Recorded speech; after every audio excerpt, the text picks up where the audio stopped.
उत्तर प्रदेश का एक ऐसा शिव मंदिर जहां रात 12 बजे कुछ ऐसा होता है जिसे देखने के लिए लोग रात भर जागते हैं।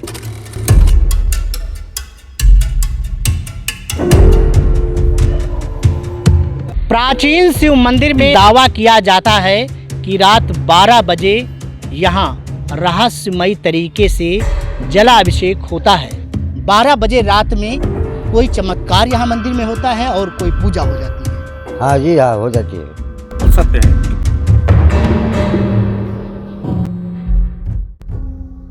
घड़ी की सुइयां जैसे ही रात के 12 बजे पहुंची, उसी समय कैमरे के सामने एक ऐसा दृश्य रिकॉर्ड हुआ जिसने हमें भी चौंका दिया।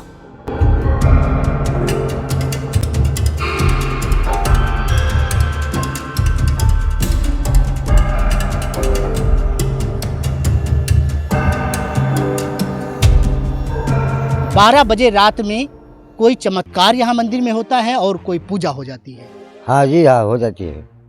लेकिन जलाभिषेक करने वाला वो कौन होता है, उसे आज तक कोई देख नहीं पाया है। बिल्कुल सत्य है, क्योंकि एक हमारे रिश्तेदार बीरमपुर के थे, उन्होंने ही करीब 2001 या 2 में ऐसा ही प्रतिज्ञा लिया था। हमारे पिताजी ने उनको बताया कि भाई यहाँ की बहुत बड़ी महिमा है। उनके बच्चे नहीं थे, 3 लड़कियाँ थी, तो उन्होंने कहा कि ऐसा नहीं हो सकता। तो उन्होंने कहा कि हम प्रतिज्ञा लेंगे। उन्होंने प्रतिज्ञा लिया, फिर उसके बाद वो मेंटली डिस्टर्ब भी हो गए थे कुछ। फिर उन्होंने अपने घर में जो शिव जी की स्थापना कराई, मंदिर बनवाया, फिर वो बाद में सही हुए। तो आज वो नहीं है, लेकिन ये सत्य है जो दादाजी ने बताया, बखान किया है कि यहाँ जो है जल चढ़ जाता है अपने आप। यहाँ लोग आज भी बहुत मानता है। ये जितना भी यहाँ आप देख रहे हैं निर्माण, ये किसी न किसी की मन्नत पूरी होने पे ही निर्माण हुआ है। जैसे हरदोइया के वर्मा जी हैं एजेंसी वाले, उन्होंने जो भी अपनी मन्नत मांगी होगी उनका पूरा हुआ कार्य, तो उन्होंने एक टीन डलवाई। और फिर ये अपने यहाँ हरिराम सेठ जी हैं, उन्होंने ही इसका जो है भव्य निर्माण करवाया है। नहीं, हमारे लोगों बचपन में इतने यहाँ पे गुल्ले थे, पूरा ये कच्चा उबड़ खाबड़ था। ये जितना निर्माण है ये ज़्यादा से ज़्यादा हरिराम सेठ जी ने करवाया है। और फिर जो आगे के टीन वगैरह है हरदोइया वर्मा एजेंसी, उन्होंने करवाया। क्या नाम है आपका? रामकरण वर्मा शिवनाम। मेरा नाम बलराम पांडे, रामू का नाम मुझे सब लोग जानते हैं, शिवनाम ग्राम पंचायत। और मैं करीब 2002 में एक रामायण यहाँ पर बैठी थी। हमारे रिश्तेदार लोग बैठाए थे, तो हमारे अंदर एक जिज्ञासा बढ़ी कि सब लोग कहते हैं कि 12 बजे रात को जो है यहाँ पर पूजा होती, कोई पूजा करने आता है। तो हम ये सोच रहे थे कि पूजा करने आखिर कौन आता है। तो हमने करीब 11 साढ़े 11 बजे रामायण पढ़ना चालू किया। तो रामायण पढ़ रहे थे, उसके बाद में 12 जब बजा तो एक वो वाली गैस थी, क्या कहते हैं, जो मेंटल वाली गैस होती है, उसमें एक जो है ये जो कीड़ा होता पीला वाला पतिंगा, ये उसमें अचानक घुसा 12 बजे रात को। और घुसने के बाद में मेंटल फूट गया और उसमें कुछ दिखाई नहीं पड़ रहा था। उसके बाद जब 5 मिनट बाद रोशनी का इंतजाम हुआ तो मैं जा करके वहाँ पर खुद हमने देखा 12 बजे के बाद में, तो एक धतूर का फल और जो है वो क्या कहते हैं कंदेल वाला पीला वाला फूल, चावल और जल, ये हमको 12 बजे रात को चढ़ा मिला। हमने साक्षात अपनी आंखों से देखा। कहते हैं ऐसा कोई है जो यहाँ आता है लेकिन दिखाई नहीं देता है, लेकिन उसके होने के निशान साफ मिलते हैं। जल चढ़ा होता है, दीप जलते मिलते हैं और शिव नाम की गूंज सुनाई देती है। आखिर कौन है वो अदृश्य भक्त, देवता, आत्मा या फिर कोई अनजाना रहस्य? आज इस रहस्य से पर्दा उठाने के लिए कई सारे लोग यहाँ पहुँचे हुए हैं इस मंदिर के रहस्य को जानने के लिए।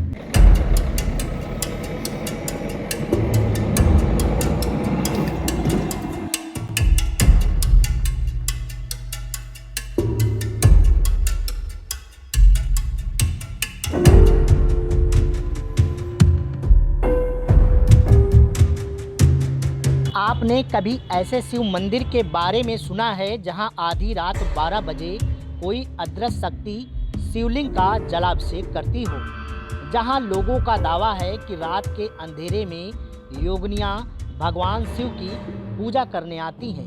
पर कई लोगों ने ये कोशिश की कि हम देख लें, तो 12 बजने के बाद वहाँ पर कुछ ऐसा चमत्कार हो जाता है। उत्तर प्रदेश के बाराबंकी जिले के शिवनाम गांव स्थित प्राचीन योगिनी तालाब और सोमेश्वर महादेव मंदिर को लेकर वर्षों से ऐसी रहस्यमयी मान्यताएं चली आ रही हैं। इन दावों की सच्चाई जानने के लिए मैं सतीश कश्यप खुद आधी रात कैमरा लेकर मंदिर पहुंचा। हमने मंदिर के बाहर लगातार रिकॉर्डिंग की, लेकिन रात 12 बजते ही कैमरे में जो रिकॉर्ड हुआ उसने हमें भी हैरान कर दिया। फिर उस रात क्या हुआ, क्या यह महज संयोग था या फिर कोई ऐसा रहस्य जिसे आज तक कोई समझ नहीं पाया। देखिए ये हमारी ग्राउंड रिपोर्ट। उत्तर प्रदेश के बाराबंकी जिले के शिवनाम गांव में स्थित यह प्राचीन शिव मंदिर, जिसे स्थानीय लोग योगिनी तालाब, सोनेश्वर और सोमेश्वर महादेव के नाम से भी जानते हैं, वर्षों से रहस्य और आस्था का केंद्र बना हुआ है। इस मंदिर का लिखित इतिहास किसी के पास नहीं है। गांव के बुजुर्गों और अपने पूर्वजों से मैं बचपन से एक ही कहानी सुनता आया हूं। कहा जाता है कभी यहाँ चारों ओर घना जंगल हुआ करता था। जंगल के बीच एक विशाल और गहरा जलाशय था और उसके सामने यह प्राचीन शिव मंदिर। ग्रामीणों की मान्यता है कि एक यादव रोज अपने पशु चराने निकलते थे। उनकी एक भैंस हर दिन कहीं चली जाती थी और वापस लौटते समय उनके शरीर पर पानी और कीचड़ लगा रहता था। एक दिन उन्होंने भैंस के गले में छेद वाली मटकी बांध दी। लौटी तो रास्ते भर मटकी से पानी और कीचड़ टपकता रहा। उसी निशान का पीछा करते हुए वह पहली बार इस रहस्यमयी जलाशय तक पहुँचे। हाँ, उन्होंने कुछ ऐसा देखा जिसे देखकर वह घबरा गए। गांव के बुजुर्ग बताते हैं उस समय जलाशय में योगिनियाँ स्नान कर रही थी। उन्होंने इस बात को किसी से न बताने के लिए कहा। हमारे गांव का नाम जो शिवनाम पड़ा है वो वही शिव जी की वजह से शिवनाम नाम पड़ा है। हमारे यहाँ पूर्वज जो थे वो कन्नौज के रहने वाले थे, वहाँ से आके यहाँ बसे। कन्नौज के रहने वाले कन्नौज जिले से। जी, वहाँ से आके यहाँ रहे और फिर उन्होंने विस्तार किया। विस्तार में तब यहाँ जंगल ज़्यादा था, तो उसके बाद में एक यादव जी थे, सूखा पड़ा था, तो मतलब है कि पानी के लिए सब तरस रहे थे। तो एक भैंस एक दिन गीली देखी यादव जी ने, तो उस दूसरे दिन पीछा किया। जब पीछा किया तो देखा कि जब वो वहाँ जाके विस्मित हो गए कि वहाँ पर तो सरोवर था और शिव मंदिर ये बना हुआ था, और वहाँ पर देखा कि योगिनियाँ जो हैं वो सब व्यवस्था पूजन अर्चन में लगी थी। ये देख के ये बेहोश हो गए यादव जी। तो उसके बाद में उनको योगिनियों ने कुछ उनको मतलब धन वन दे के और विदा कर दिया और कहा देखो तुम जाके कभी भी किसी को इसका राज न बताना, नहीं तो तुम्हारा परिवार नष्ट हो जाएगा। तो अपना वो यादव जी चले आए, किसी से नाम नहीं लिया, लेकिन उनकी एक लड़की थी, उससे एक लड़का था। तो मरने के समय उन्होंने बता दिया। तो यहाँ पर जो जमींदार थे हमारे पूर्वज, तो उनको जब ये जानकारी हुई तो जंगल वंगल कटा के फिर वो मंदिर पहुँचे। और उस मंदिर के विषय में आज भी ये है कि एक तो बात है, पुरातत्व विभाग के लोग आए थे आज करीब 60 साल पहले, तो उन्होंने देखने के बाद बताया था कि ये गुप्तकालीन है, लेकिन विशेष अवशेष नहीं मिल रहे हैं, लेकिन लगता है कि ये गुप्तकालीन है, वही पांडवों के ज़माने का मंदिर बना हुआ। और आज भी ये है। इसको कई लोगों ने ये कोशिश की कि हम देख लें, तो 12 बजने के बाद वहाँ पर कुछ ऐसा चमत्कार हो जाता। आए दिन वहाँ पर सैकड़ों रामायणें होती, लेकिन लोग जाके ये कोशिश में लगे कि हम देखें। लेकिन ये अभी जल्द की घटना है, रामायण हो रही थी, उसके बाद में कुछ नौजवान लड़कों ने कहा कि हम रात भर जगेंगे और मंदिर को देखते रहेंगे। वहाँ लाइट वाइट की पूरी व्यवस्था की, सब कुछ हुआ। और उसके बाद में जब मतलब है कि 12 के करीब अचानक जो है वो लाइट बुझ गई, और उसके बाद में उन लोगों ने टार्च वार्च लगाया, ये सब देखा, तो वहाँ पर एक भयंकर सर्प दिखाई दिया। तो सब भगे बाहर को, क्योंकि गेट रास्ता जाने का मंदिर के अंदर एक है। और उसके बाद में सब इधर उधर करें, उसके बाद में देखा कि वो सर्प गायब था और मूर्ति के ऊपर जो है शिवलिंग के ऊपर जल पड़ा हुआ था। तो ये कई मरतबे लोगों ने कोशिश की, लेकिन वो 12 बजे के बाद में मूर्ति जो है पूरी मिलती है, उसमें जल चढ़ावा मिलता है।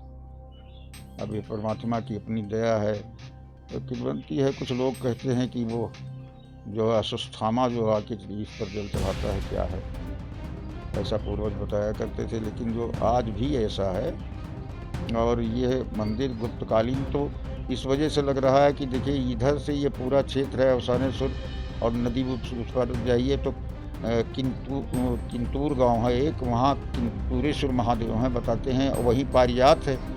तो बताते हैं कि वो मतलब है कि कुंती मैया के लिए वो बनाया गया था मंदिर, तो उसी से उसका कुंतेश्वर नाम पड़ा। और एक मात्र 2 किलोमीटर पर वो पारिजात वृक्ष है जो विश्व का प्रसिद्ध है। तो बताते हैं उसको अर्जुन लाए थे वहाँ से, स्वर्ग से। ये सब है।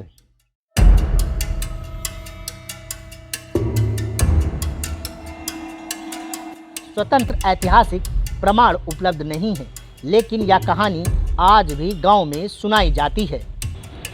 ग्रामीण यह भी बताते हैं यह जलाशय आज तक कभी पूरी तरह नहीं सूखा और यहाँ कोई बड़ी दुर्घटना भी नहीं हुई।